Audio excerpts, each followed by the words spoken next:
Hi and welcome to another video tutorial for the Wild Winds vest. This time we're going to tackle short rows. This is specifically needed for bust darts.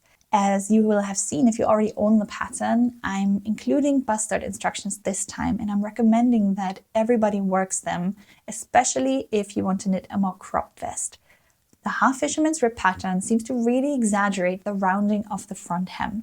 Normally we only see this in people with larger breasts. They raise up the front hem and kind of create a rounding effect where the center of the hem is raised up. With adding short rows, we're adding length only in a specific place, which is the center chest, and that's where we want to add a bit more length to even out the hem and have it fall flat. For some reason, this stitch pattern seems to just exaggerate this effect, so even people with smaller breasts like myself have a rounded hem. So adding in short rows will help us negate that and have the hem fall flat in the front. That's why I added in cups 0 up to 5. So even if you'd not normally qualify for adding in bust darts, you have the choice of adding in cup 0 to get at least 1.5 centimeters of length in the front. I've tried a few ways of adding in short rows into the Half Fisherman's rib pattern, but the way I found works best is using Japanese short rows. But it is in the way that you resolve these short row stitches that you get the most seamless effect. So do watch the video to see how to resolve each possible stitch that you turn on. So a right side knit, a right side purl, and a wrong side knit and a wrong side purl. If you have not worked Japanese short rows before or short rows on Half Fisherman's rib, I really do recommend that you add in a lifeline before you start. The bust darts sit in a very specific position and you want to make sure that you rib back to exactly that position if you do make a mistake. So add in a lifeline of a yarn that is non-shedding, a little bit thinner than what you're working with, maybe even a similar color. Thread it into your life stitches now and then start working the short rows. You can always remove it in the end if you didn't need it. Okay, let's get into the tutorial. So first up, I will show you how you turn a stitch. That is the same across all the stitches. The turn is always done in the same way. And then I'll show you how you resolve each of the different possible turn stitches. So I've got my sample piece worked here. All the short rows will begin on a right side row or right side round, depending on whether you are knitting in the round or flat. That depends on the size that you're knitting. And what you will need is 2 of these interlocking stitch markers. So they must be interlocking. As you will see, we are going to put them on our working yarn. So 2 of these, open them up so they're ready for when you need them. In the pattern, you'll be instructed to knit a certain amount of stitches. Today, I've set myself little markers until where I want to work. Okay, so I will work 1 more stitch here and then I'll turn. So this very first turn that we're doing will be happening on a right side knit stitch.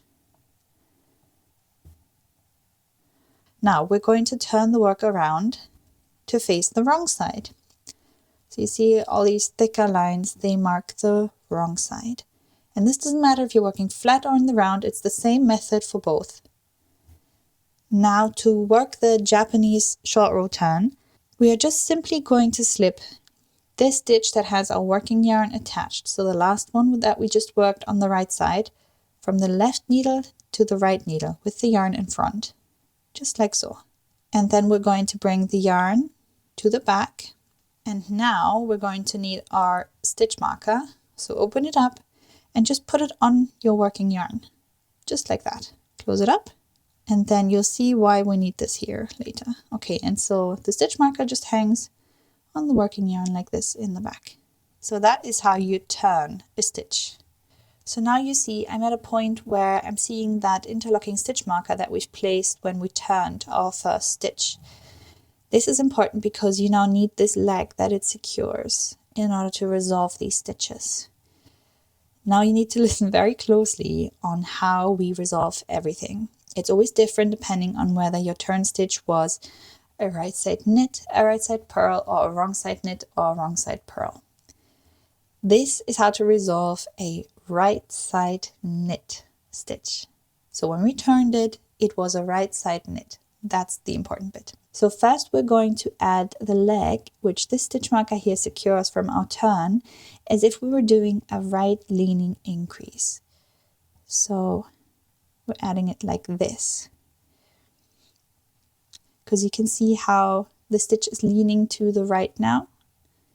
That's how you want to put the leg on. Then we remove the stitch marker, and you can just leave it open on the side. You'll need it again for the next turn.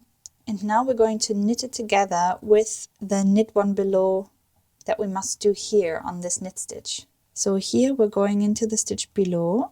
This is our knit stitch that we turned, and that must be knitted below now because it's on the right side. And then also into the loop that we've put on here.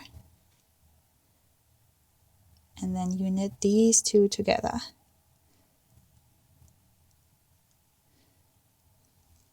Now what that does is create a little loop here in the back.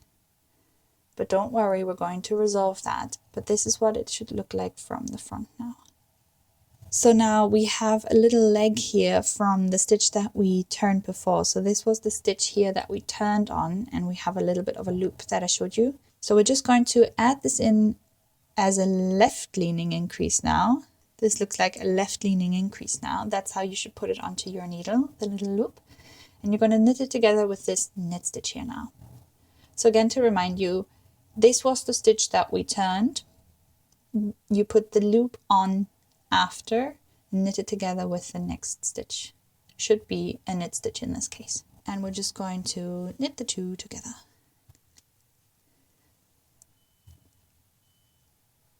Now we've come up to the next double stitch to resolve. So again, we have our stitch marker here that shows the leg of the wrap.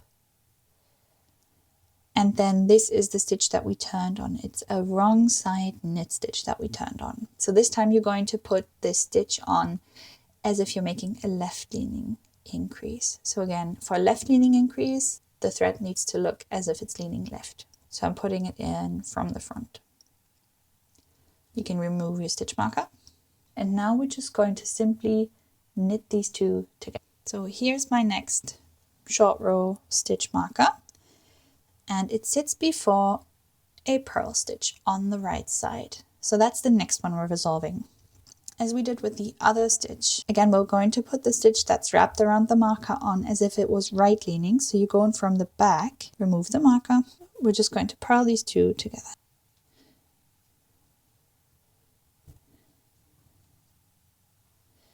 There you go.